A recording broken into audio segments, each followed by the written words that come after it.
মৃত্যুপুরে Gaza Israeli নিধন যজ্ঞের প্রতিবাদে বিশ্বজুড়ে বিক্ষোভ। যুক্তরাষ্ট্রের 50 রাজ্যে আন্দোলনের মধ্যে ট্রাম্পের দরবারে নেতানিয়াহু। গাজায় গণহত্যার প্রতিবাদে উত্তাল সারা দেশ। মার্কিন দূতাবাস ঘেরাও কর্মসূচিতে পুলিশি বাধা। ইসরায়েলি বর্বরতার নিন্দা অন্তর্বর্তী সরকারের। মার্কিন শুল্কারোপ পোশাক খাতের জন্য অশনের সংকেত, বলছেন ব্যবসায়ীরা। 3 মাস সিদ্ধান্ত স্থগিতের অনুরোধ জানিয়ে ট্রাম্পকে ইউনুসের চিঠি। এবং 54 বছরেও অজানা দেশে প্রকৃত বেকারের সংখ্যা। ছদ্ম বেকার 1 কোটি।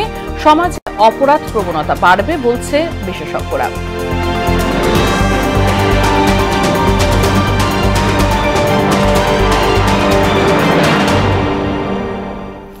আসসালামু আলাইকুম, সবাইকে স্বাগত মোহনা সংবাদে। শুনছিলেন শিরোনাম, পুরো সংবাদের সঙ্গে আছে রাশিদা সুলতানা রিঙ্কু।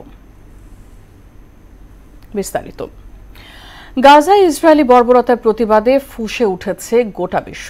ফিলিস্তিনের পাশাপাশি তুরস্ক, মরক্কো, যুক্তরাজ্য, অস্ট্রেলিয়া সহ বিভিন্ন দেশে ইসরায়েল বিরোধী বিক্ষোভ হয়েছে। এদিকে যুক্তরাষ্ট্রের 50 রাজ্যে বিক্ষোভের মধ্যেই প্রেসিডেন্ট ডোনাল্ড ট্রাম্পের সঙ্গে দেখা করতে গেছেন ইসরায়েলি প্রধানমন্ত্রী নেতানিয়াহু।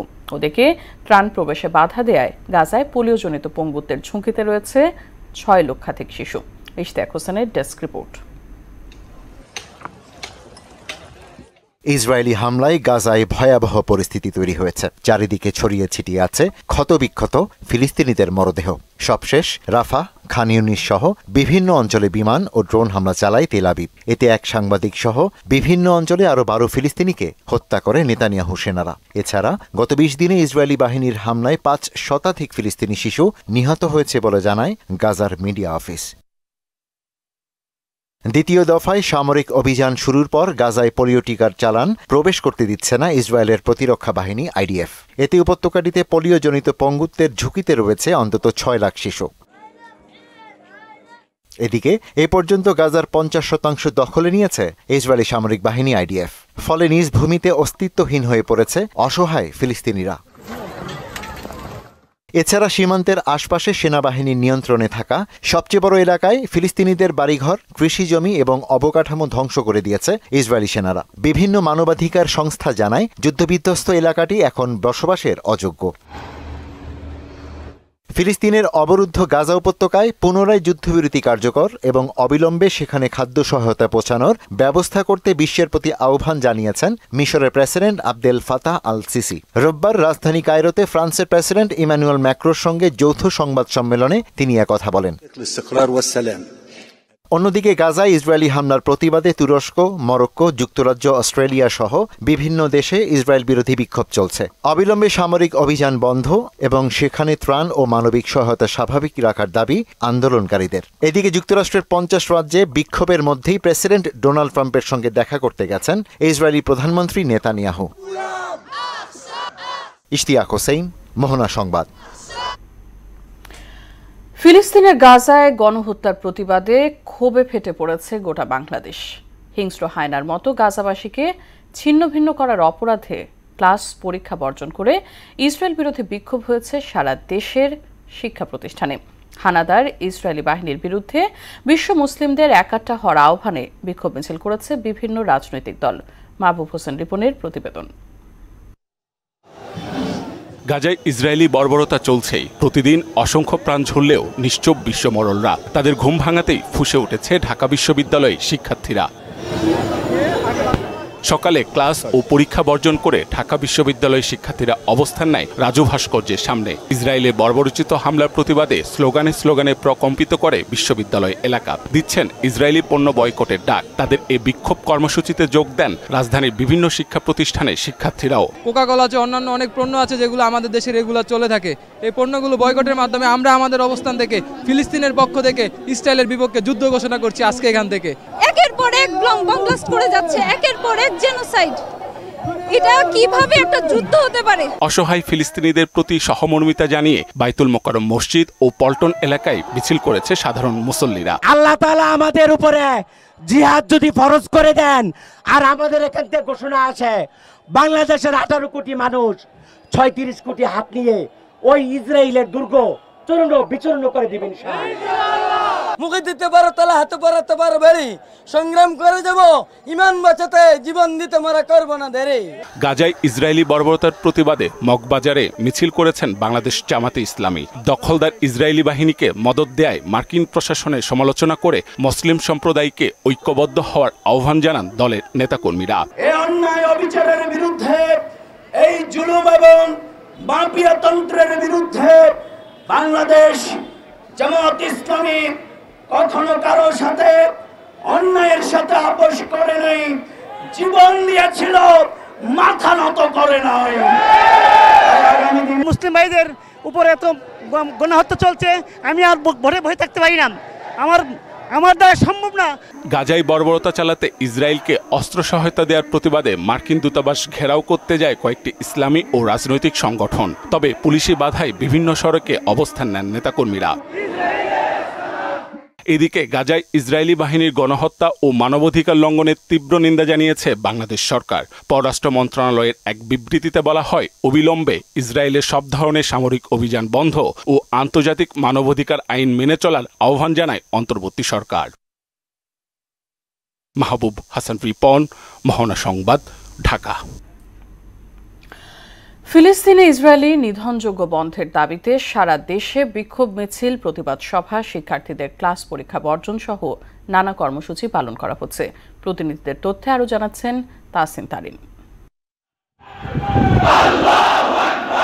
ইসরায়েলি গণহত্যার প্রতিবাদে ফেনীতে বিক্ষোভ মিছিল অনুষ্ঠিত হয়েছে। বিক্ষোভে ফেনীর সর্বস্তরের মানুষ অংশগ্রহণ করে। ফিলিস্তিনে হামলার প্রতিবাদে কুষ্টিয়ার কুমারখালীতে বিক্ষোভ মিছিল ও প্রতিবাদ সভা অনুষ্ঠিত হয়েছে। গাজা রাফায় ইসরায়েলের গণহত্যার প্রতিবাদে ও ফিলিস্তিনকে স্বাধীন রাষ্ট্র ঘোষণা করার দাবিতে উত্তাল হয়ে উঠেছে কুমিল্লা নগরী। ফিলিস্তিনে ইসরায়েলে হামলার প্রতিবাদে ব্রাহ্মণবাড়িয়ার আশুগঞ্জ হেফাজত ইসলাম ও উপজেলা আহলে সুন্নাত ওয়াল জামাতের উদ্যোগে এক বিক্ষোভ মিছিল ও সমাবেশ অনুষ্ঠিত হয়েছে। চাঁপাইনবাবগঞ্জে ইসরায়েলের গণহত্যার প্রতিবাদে বিক্ষোভ সমাবেশ অনুষ্ঠিত হয়েছে। গাজায় ইসরায়েলি হামলার প্রতিবাদে ভৈরবে বিক্ষোভ মিছিল ও প্রতিবাদ সভা অনুষ্ঠিত হয়েছে। ইসরায়েলি হামলার প্রতিবাদে মাদারীপুরের রাজৈরে বিক্ষোভ মিছিল ও মানববন্ধন কর্মসূচি পালিত হয়েছে। গাজায় হামলার প্রতিবাদে বান্দরবানে বিক্ষোভ মিছিল ও প্রতিবাদ সভা অনুষ্ঠিত হয়েছে। ফিলিস্তিনের হত্যার প্রতিবাদে কুষ্টিয়ায় বিক্ষোভ মিছিল করেছে বিভিন্ন সংগঠন। গাজায় বর্বরোচিত গণহত্যা ও মানবিক চরম বিপর্যয়ের প্রতিবাদে নওগাঁয় ইসরায়েলের বিরুদ্ধে বিক্ষোভ মিছিল অনুষ্ঠিত হয়েছে। ইসরায়েলের গণহত্যার প্রতিবাদে দিনাজপুরে প্রতিবাদ সমাবেশ অনুষ্ঠিত হয়েছে। গাজায় গণহত্যা বন্ধের দাবিতে ও বাংলাদেশে ইসরায়েলের সকল পণ্য বয়কট করে বিক্ষোভ মিছিল ও সমাবেশ করেছে সুনামগঞ্জের সর্বস্তরের মানুষ।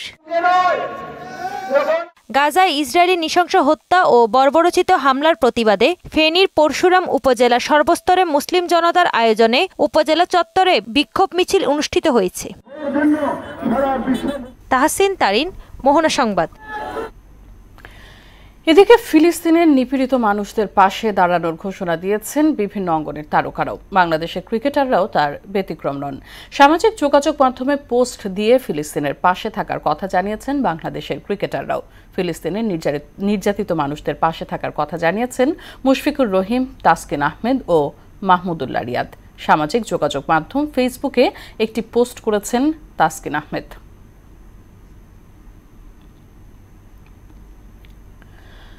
গাজায় গণহত্যার প্রতিবাদে ঢাকা সহ 4 বিভাগে পূর্ব নির্ধারিত সবার আগে বাংলাদেশ ফাউন্ডেশনের উদ্যোগে স্বাধীনতা কনসার্ট একদিন পিছিয়ে শনিবার উদযাপনের সিদ্ধান্ত নেওয়া হয়েছে বলে জানালেন সংগঠনটির সভাপতি শহীদ উদ্দিন চৌধুরী আনি। রাজধানীর ডিএমপি কার্যালয় থেকে স্বাধীনতা দিবসের কনসার্টের অনুমতি নেয়ার পর সাংবাদিকদের এই কথা বলেন তিনি। বলেন, আগামী শুক্রবার সারা দেশে তৌহিদি জনতার কর্মসূচিতে বিএনপির সমর্থন রয়েছে। 12 এপ্রিল জাতীয় সংসদ ভবনের সামনে এবং বগুড়া, চট্টগ্রাম ও খুলনায় আলাদা আলাদা ভেন্যুতে এই কনসার্ট অনুষ্ঠিত হবে। যার অবস্থান থেকে প্রতিবাদ অব্যাহত রাখব।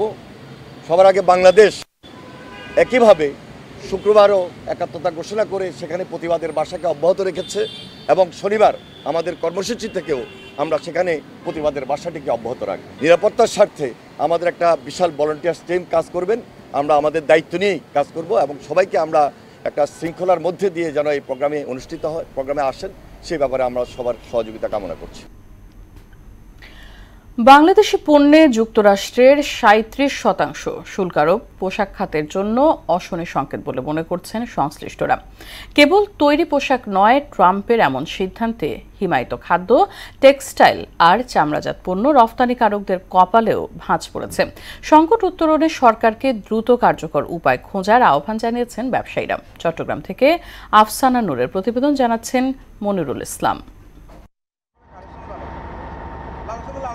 রপ্তানি পণ্যের ৮০% আসে তৈরি পোশাক খাত থেকে, আর এই খাতটির সবচেয়ে বড় ক্রেতা মার্কিন যুক্তরাষ্ট্র, যার রপ্তানি গড় 18%। কিন্তু ট্রাম্প প্রশাসনের একটি সিদ্ধান্তে রীতিমতো চক্ষু চড়ক গাছ খাত সংশ্লিষ্টদের। শুধু যে পোশাক খাত তা কিন্তু নয়, কপালে ভাঁজ পড়েছে হিমায়িত খাদ্য, টেক্সটাইল এবং চামড়াজাত পণ্য রপ্তানিকারকদেরও। ইউরোপীয় ইউনিয়ন সহ বিভিন্ন দেশের সঙ্গে শুল্কের হেরফেরে যুক্তরাষ্ট্রে গ্যাপ ট্রেডিং তৈরি হয়েছে বলে মনে করছেন ব্যবসায়ীরা। আমেরিকান গভর্নমেন্ট এই সিদ্ধান্তটা ট্রেড গ্যাপের কারণে নিয়েছেন। যেসব দেশের সাথে ট্রেড গ্যাপ বেশি, তাদের ডিউটি ট্যারিফ ইম্পোজিশনটাও বেশি হয়েছে। আমার মনে হয় একটা নেগোসিয়েশনের রাস্তাটা খোলার জন্য এটা হয়েছে। এখন নেগোসিয়েশনে যাবে। বর্ধিত শুল্ক কার্যকর হবে ৯ এপ্রিল থেকে। ব্যবসায়ীরা মনে করছেন এটি ৪-৫ বছর চললে দেশের পোশাক খাতের অস্তিত্ব ধরে টান দিতে পারে। আমাদের টোটাল রেডিমেড গার্মেন্টসের ২২ থেকে ২৩% আমরা এক্সপোর্ট করে থাকি যুক্তরাষ্ট্রে। তাহলে পরে এটা মাধ্যমে দেখা যায় ৮ থেকে ১০ বিলিয়ন ডলারের প্রতি বছর আমরা যুক্তরাষ্ট্রে এক্সপোর্ট করে থাকি। অতি সত্বর এই সমস্যার একটা সমাধান হবে এবং বাংলাদেশ একটা সুবিধাজনক পর্যায়ে গিয়ে যুক্তরাষ্ট্রের রপ্তানি আরও বাড়াতে পারবে বলে আমি মনে করছি। সমস্যা সমাধানে রাষ্ট্র আন্তরিকভাবে কাজ করলে দ্রুতই সুফল মিলবে বলে আশাবাদী চট্টগ্রাম বন্দরের চেয়ারম্যান। রাষ্ট্রীয় পর্যায় থেকে এটা হাতে নেওয়া হয়েছে, অবশ্যই আমরা মনে করি এটার একটা সুফল আমরা পাবো। এটা আসলে এটা শঙ্কিত হওয়ার কিছু নেই। আমার মনে হয় এটা হয়তো একটা আমাদের জন্য আরও একটা বড় সম্ভাবনা দ্বার খুলে দিতে পারে। এটা আমার যেটা মনে হয়। অর্থনীতিবিদরা বলছেন আপাতত সমাধান আমদানিকৃত মার্কিন পণ্যের শুল্ক সমন্বয় করা। বাংলাদেশ যেটা করতে পারে, অ্যাকচুয়ালি তাদের যে পণ্যগুলো আছে এগুলোর উপর শুল্ক ড্রাস্টিক্যালি রিডিউস করতে পারে। এতে করে হয়তো তাদের মন গলবে এবং বাংলাদেশের প্রতি তারা হয়তো একটু নমনীয় মনোভাব পোষণ করতে পারে। এখনই সমাধান না করা গেলে দেশের পোশাক বাজারে কিছুটা হলেও স্থবিরতা নেমে আসার শঙ্কা দেখছেন অর্থনীতিবিদ আলাউদ্দিন মজুমদার। মনিরুল ইসলাম, মোহনা সংবাদ। যুক্তরাষ্ট্রের বাজারে বাংলাদেশি পণ্যে পাল্টা শুল্ক আরোপ ৩ মাসের মধ্যে ৩ মাসের জন্য স্থগিত করার অনুরোধ করেছেন প্রধান উপদেষ্টা অধ্যাপক মোহাম্মদ ইউনূস।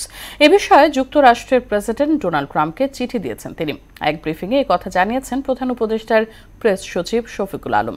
যুক্তরাষ্ট্রের পণ্য বাংলাদেশের বাজারে প্রবেশে শুল্ক সুবিধা দেওয়ার কথাও বলেন প্রধান উপদেষ্টা। এছাড়া যুক্তরাষ্ট্রের রফতানি পণ্যের নন ট্যারিফ বাধা দূর করা হচ্ছে বলে জানান ডক্টর ইউনূস।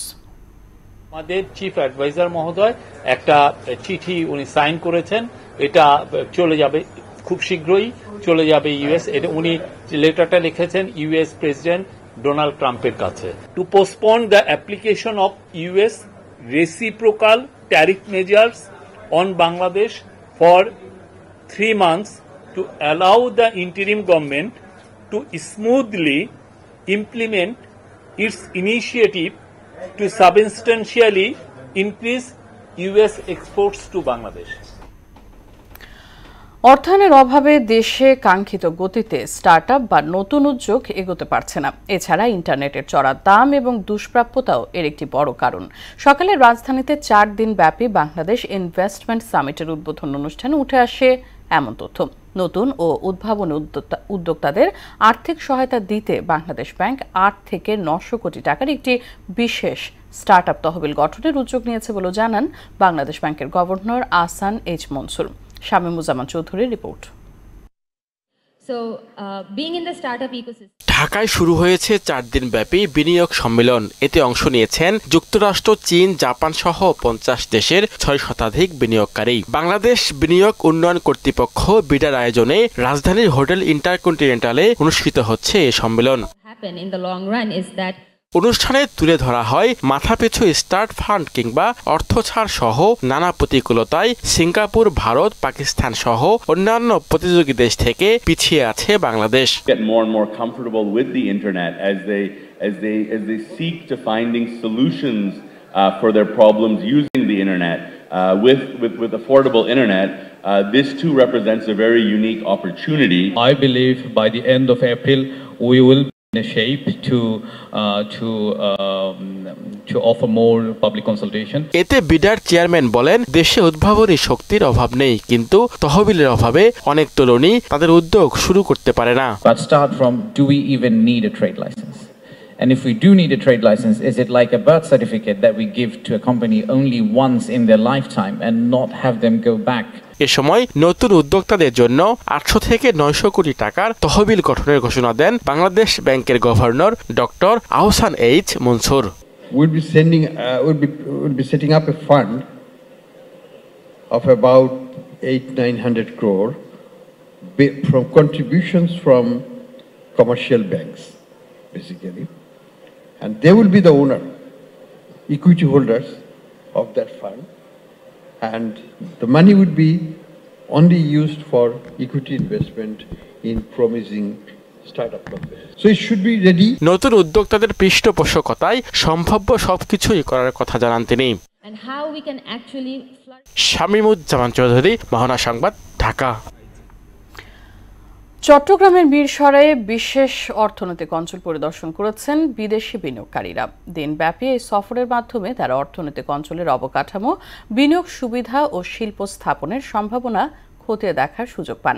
পরে এক ব্রিফিংয়ে প্রধান উপদেষ্টার সহকারী প্রেস সচিব আজাদ মজুমদার বলেন, বাংলাদেশে ব্যবসা করার যেসব সমস্যা রয়েছে তা দ্রুত সমাধান করা হবে। কামরুল ইসলামের প্রতিবেদন, জানাচ্ছেন মাহমুদ হোসেন। বিদেশি বিনিয়োগকারীদের দৃষ্টি আকর্ষণ করতে চট্টগ্রামের মিরসরাইয়ে বাংলাদেশ ইনভেস্টমেন্ট সামিট 2025-এর আয়োজন করা হয়। সেই ধারাবাহিকতায় 70 জন বিদেশি বিনিয়োগকারী ঢাকা থেকে মিরসরাই পৌঁছান। আগামী 1 থেকে 1.5 বছরের মধ্যে তাদের সঙ্গে যোগাযোগ ও প্রতিশ্রুত সুযোগ সুবিধা নিশ্চিত করে বিনিয়োগ করানো সম্ভব হবে। এ সময় বিনিয়োগকারীরা কারখানার কার্যক্রম ও পরিদর্শন কাজের অগ্রগতির খোঁজ খবর নেন। বাংলাদেশ সম্পর্কে বিশ্ববাসীর যে নেতিবাচক ধারণা তা পাল্টাতে এবং ব্যবসা করার যেসব সমস্যা রয়েছে সেগুলো দ্রুত নিরসন করার ব্যাপারে আশ্বস্ত করা হয় বিনিয়োগকারীদের। বিশেষায়িত এই অর্থনৈতিক অঞ্চলে বিনিয়োগের সুষ্ঠু পরিবেশ নিশ্চিতের কথা জানান প্রধান উপদেষ্টার সহকারী প্রেস সচিব। It can be a PPP model. BEJA gives the priority of private economic zone, which you will learn. দেশের বিনিয়োগ সম্ভাবনা এবং সরাসরি বিদেশি বিনিয়োগ আকর্ষণ করতে এই আয়োজন করেছে বিডা। মাহমুদ হোসেন, মোহনা টেলিভিশন। স্বাধীনতার 54 বছরেও দেশে প্রকৃত বেকারের সংখ্যা বের করা যায়নি। বাংলাদেশ পরিসংখ্যান ব্যুরো বিবিএস বলছে, গেল 1 দশক ধরে বেকারের সংখ্যা 25 থেকে 27 লাখের মধ্যে সীমাবদ্ধ রয়েছে। অন্যদিকে প্রকৃত বেকার সংখ্যা নির্ধারণে আন্তর্জাতিক মানদণ্ডের মারপ্যাচে বাদ পড়েছে প্রায় 1 কোটি ছদ্মবেকার। বিশেষজ্ঞরা বলছেন, কর্মহীন বিপুল এই জনগোষ্ঠীর রুজিরুটি নিশ্চিত করা না গেলে সমাজে বেড়ে যেতে পারে অপরাধ প্রবণতা। আদে মোস্তফার ক্যামেরায় মাহবুব হাসান রিপনের বেকারত্ব নিয়ে 2 পর্ব ধারাবাহিক প্রতিবেদনের শেষ পর্ব আজ। মহিউদ্দিন মিলন ঢাকার একটি সরকারি কলেজ থেকে স্নাতকোত্তর সম্পন্ন করে 4 বছর ধরে নিচ্ছেন সরকারি চাকরির প্রস্তুতি। এর মধ্যে টিউশনি করিয়ে কোনোমতে টিকে আছেন এই জাদুর শহরে। করোনার পর থেকেই চাকরির প্রস্তুতি নিচ্ছি, বিশেষ করে সরকারি চাকরির প্রতি খুব বেশি আকৃষ্টতা আছে। তো তারপর থেকে আসলে খুব কঠিন সময় দিয়ে পার করছি। আন্তর্জাতিক শ্রম সংস্থার বেকারত্বের সংজ্ঞা অনুযায়ী কোনো ব্যক্তি সপ্তাহে অন্তত 1 ঘন্টা মজুরি বিনিময়ে কাজ করলে তিনি বেকার হিসেবে গণ্য হবেন না। দিনমজুর সালমান অবশ্য 2022 থেকে একটি স্থায়ী চাকরির খোঁজ করছেন। অনেক জায়গায় দৌড়াইছি ভাই, হিসাবের বাইরে ভাই, তার জন্য দিনমজুরি কাজ করতেছি। কোনোদিন 500 টাকা কামাই, কোনোদিন 700 টাকা কামাই, বাড়িতে টাকা পাঠাতে পারি না ভাই। বেকারত্বের আন্তর্জাতিক মানদণ্ড বলছে মিলন ও সালমান তারা কেউই বেকার নন, কিন্তু তারা দুজনেই মনে করছেন তারা বেকার, কারণ তারা একটি স্থায়ী ও উৎপাদনশীল কর্মের সন্ধান করছেন। তাদের বর্তমানে অবস্থাকে বলা হচ্ছে ছদ্মবেশী বেকার। দেশে এর সংখ্যা প্রায় 96 লক্ষের মতো। এর সাথে সরকারি হিসেব যদি যোগ করা হয় তাহলে মোট বেকারের সংখ্যা দাঁড়ায় প্রায় 1,25,00,000-এর মতো।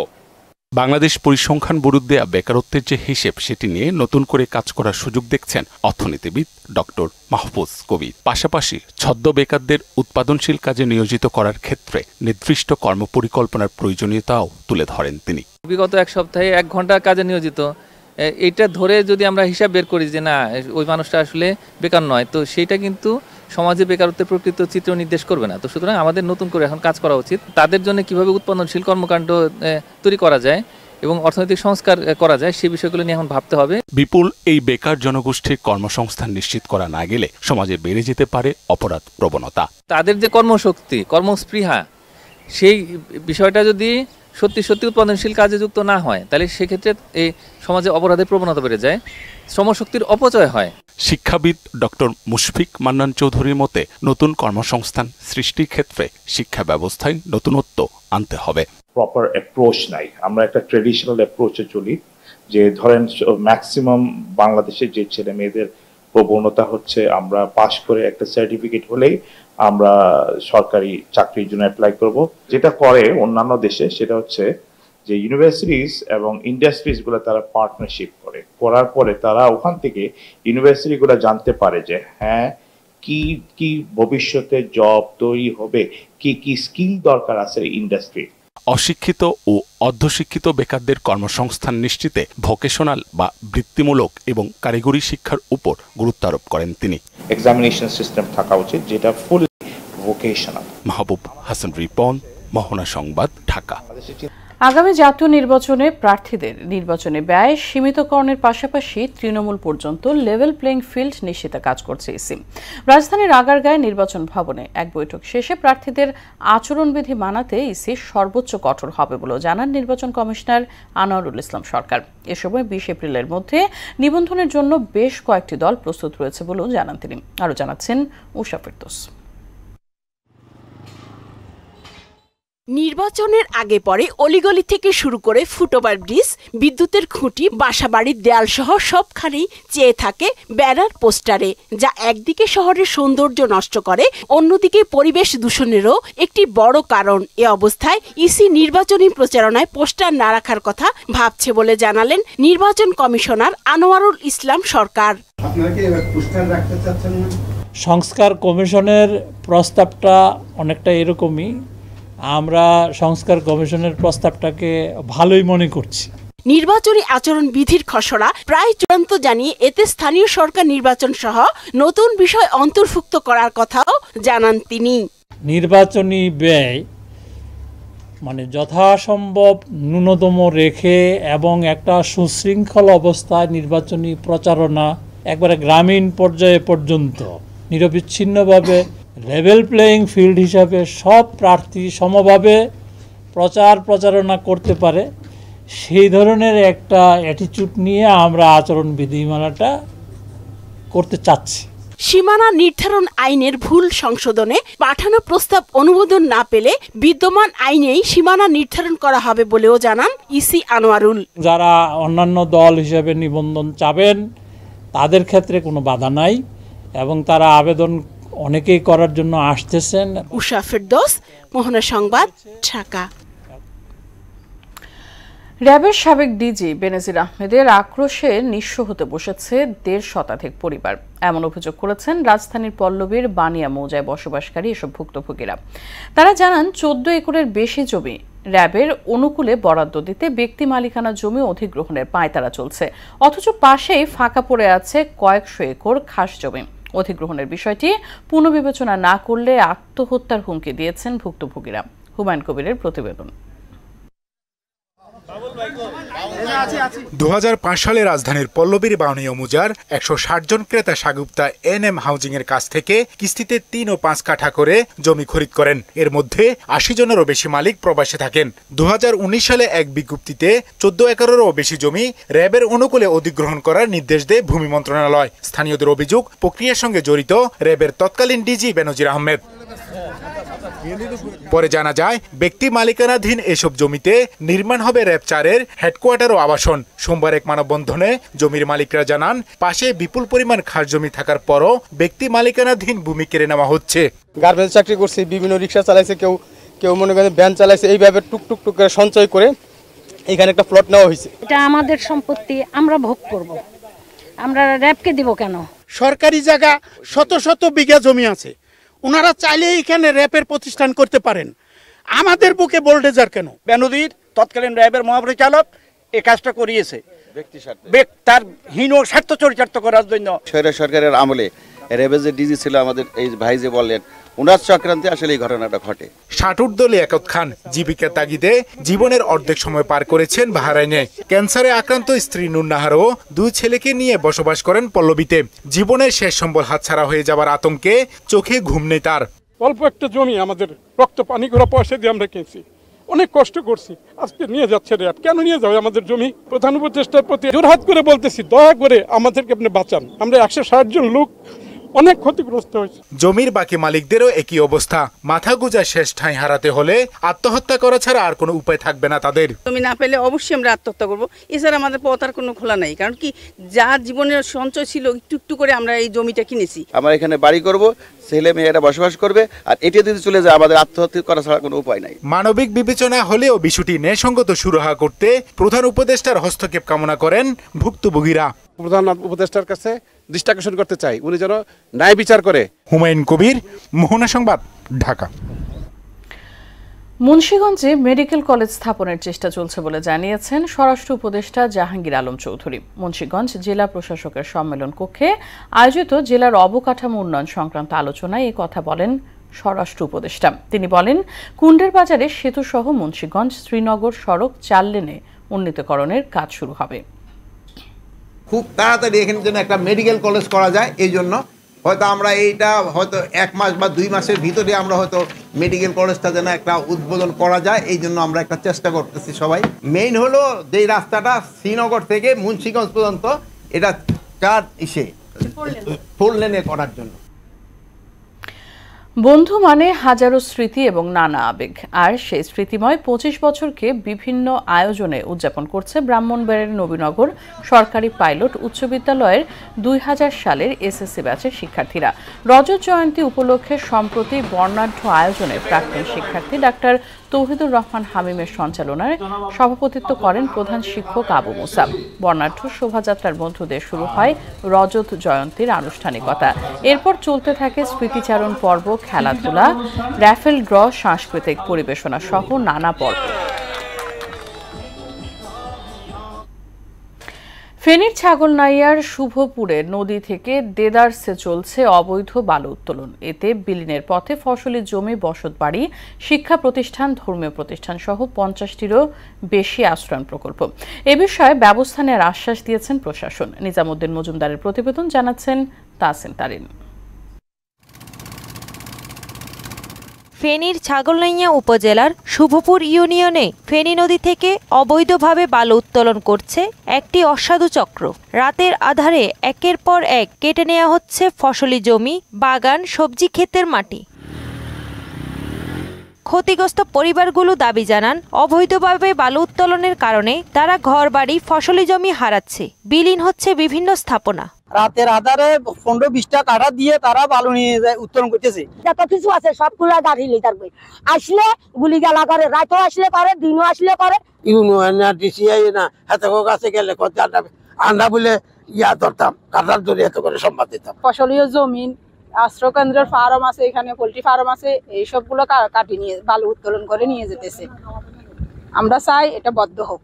শুভপুরে বালু মহালের কোনো ইজারা নেই। যারা বালু উত্তোলন করছে তাদের বিরুদ্ধে প্রশাসনের অভিযান চলছে এবং অব্যাহত থাকবে। ফেনী নদীতে আমরা ওই অংশে কোনো বালুমহাল ইজারা দিব না। সম্পূর্ণভাবে আমরা এটিকে, আমাদের ডিটেইলস রিপোর্ট এসেছে, আমরা একটি রিপোর্ট পেয়েছি যেটা পরিবেশগতভাবে আমাদের এখানে অনেক ক্ষতি হচ্ছে। এই মুহূর্তে যারা অবৈধভাবে বালু উত্তোলন করছে তাদের বিরুদ্ধে অভিযান আমাদের চলছে এবং এটা অব্যাহত থাকবে। বালু দস্যুদের কবল থেকে ঘরবাড়ি, শিক্ষা প্রতিষ্ঠান সহ রাস্তাঘাট রক্ষা করবে সংশ্লিষ্ট কর্তৃপক্ষ, এমনটাই প্রত্যাশা এলাকাবাসীর। তাহসিন তারিন, মোহনা সংবাদ। কম খরচ ও দাম ভালো থাকায় গম চাষে আগ্রহ বেড়েছে নওগাঁর কৃষকদের। চলতি মৌসুমে 17,800 হেক্টর জমিতে গম চাষ হয়েছে। ব্লাস্ট রোগের প্রাদুর্ভাবের কারণে আগে কৃষকরা গম চাষে অনাগ্রহ দেখালেও সে অবস্থা থেকে এখন ঘুরে দাঁড়িয়েছেন চাষিরা। হাবিবুর রহমানের প্রতিবেদন, জানাচ্ছেন আফরিন পপি। গত বছর গমের ফলন ও বাজারে দাম ভালো পাওয়ায় কৃষকরা এবার গম চাষে আগ্রহী হয়েছে। চলতি মৌসুমে আবহাওয়া অনুকূলে থাকায় ক্ষেতে রোগবালাই ও পোকামাকড়ের আক্রমণ কম হওয়ায় কৃষকরা ভালো ফলনের আশা করছেন। গমের বর্তমান বাজার দর ও চাহিদাও বেশ ভালো এবার। গমগুলো অনেক সুন্দর হয়েছে, গমের ফলনও ভালো হয়েছে। তো আশা করা হচ্ছে যে অন্যান্য বছরের তুলনায় এই বছর গমের ফলনটা আমরা ভালো পেয়েছি এবং ভালো অর্থও পাবো। আশা করছি ভালো যাবে, ব্যক্তি করা হবে এবং ফলনও ভালো হয়েছে। মাঠে থাকা পাকা গম এখন সোনালী বর্ণ ধারণ করেছে। পাকা গম কেটে মাড়াইয়ের কাজে ব্যস্ত সময় পার করছেন চাষিরা। কৃষকদের গম চাষে আগ্রহী করতে কাজ করছে কৃষি বিভাগ। আমরা কৃষি সম্প্রসারণ অধিদপ্তরের মাঠ পর্যায়ের কর্মকর্তাবৃন্দ, যেখানে আসলে পানির কিছুটা সমস্যা রয়েছে, যেখানে গরু চাষ কিছুটা হুমকির সম্মুখীন, সে সকল জমিতে আমরা কৃষকদেরকে গম চাষে উদ্বুদ্ধ করছি। চলতি মৌসুমে লক্ষ্যমাত্রার চেয়ে বেশি পরিমাণ জমিতে গম চাষ হয়েছে, যা আমদানি নির্ভরতা কমাতে ভূমিকা রাখবে। আফরিন পপি, মোহনা সংবাদ। দেশের বাইরের খবর। মিয়ানমারে বিধ্বংসী ভূমিকম্পে প্রাণহানি বেড়ে 3,500-এ উন্নীত হয়েছে। আহত হয়েছে 4,500-এরও বেশি মানুষ। এখনও নিখোঁজ 220 জন। প্রলয়ঙ্কারী ভূমিকম্পের আঘাতে গৃহহীন হয়ে মানবেতর দিন কাটাচ্ছে 30 লাখেরও বেশি মানুষ। এমন পরিস্থিতিতে চরম মানবিক সংকটে পড়েছে দেশটি। ধ্বংসস্তূপের নিচে চাপা পড়াদের উদ্ধারে কাজ চলছে। খেলার খবর। উন্নত চিকিৎসার জন্য রাতে সিঙ্গাপুর যাচ্ছেন হৃদরোগে আক্রান্ত তামিম ইকবাল। রাত 12টায় সিঙ্গাপুরের উদ্দেশ্যে রওনা দেবেন তিনি। সঙ্গী হিসেবে থাকবেন স্ত্রী আয়েশা আক্তার, বড় ভাই নাফিস ইকবাল এবং বন্ধু মিনহাজ। তামিম সিঙ্গাপুরের ফায়ার পার্ক হাসপাতালে বিশিষ্ট হৃদরোগ বিশেষজ্ঞ ডক্টর মরিসের তত্ত্বাবধানে চিকিৎসা নেবেন বলে জানা গেছে। সেখানে হার্ট সহ পুরো শরীরের বিস্তারিত চেক আপ করাবেন তিনি। বাংলাদেশের নতুন বোলিং কোচ হিসেবে উঠে এসেছে পাকিস্তানের এক সাবেক তারকা পেসারের নাম। দেশটির সংবাদ মাধ্যমের মতে আসন্ন পাকিস্তান সিরিজ সামনে রেখে টাইগারদের নতুন বোলিং কোচ হচ্ছেন সাবেক পাক পেসার উমর গুল। যদিও বিসিবি থেকে এখনো আনুষ্ঠানিক কিছু জানা যায়নি। 42 বছর বয়সী উমর গুলকে আগামী মে মাসে পাকিস্তানের বিপক্ষে 5 ম্যাচের সিরিজকে সামনে রেখে বিসিবি প্রাথমিকভাবে 3 মাসের চুক্তির প্রস্তাব দিয়েছে। তবে পারস্পরিক সন্তোষের উপর নির্ভর করে এই চুক্তির মেয়াদ 2027 সালের আইসিসি ক্রিকেট বিশ্বকাপ পর্যন্ত সম্প্রসারিত হতে পারে। নারী ওয়ানডে বিশ্বকাপের বাছাই পর্বের প্রস্তুতি ম্যাচে স্কটল্যান্ড নারী দলকে 5 উইকেটে হারিয়েছে Bangladesh. Lahore city cricket association মাঠে আগে ব্যাটিংয়ে নামা স্কটল্যান্ড নির্ধারিত 50 ওভারে 7 উইকেট হারিয়ে 251 রান করে। সারা ব্রেস 58, ডার্সি কার্টার 55 এবং ক্যাথারিন ফ্রেজার খেলেন 52 রানের অপরাজিত ইনিংস। বাংলাদেশের হয়ে 2টি উইকেট নেন ঋতুমণি। জবাবে সোবহানা মোস্তারির অপরাজিত 57 ও ফারজানা হকের 48 রানের সুবাদে 51 বল এবং 5 উইকেট হাতে রেখে জয়ের বন্দরে পৌঁছে যায় বাংলাদেশ নারী দল। শেষ করব সংবাদ, তবে যাবার আগে শিরোনামগুলো আরও একবার।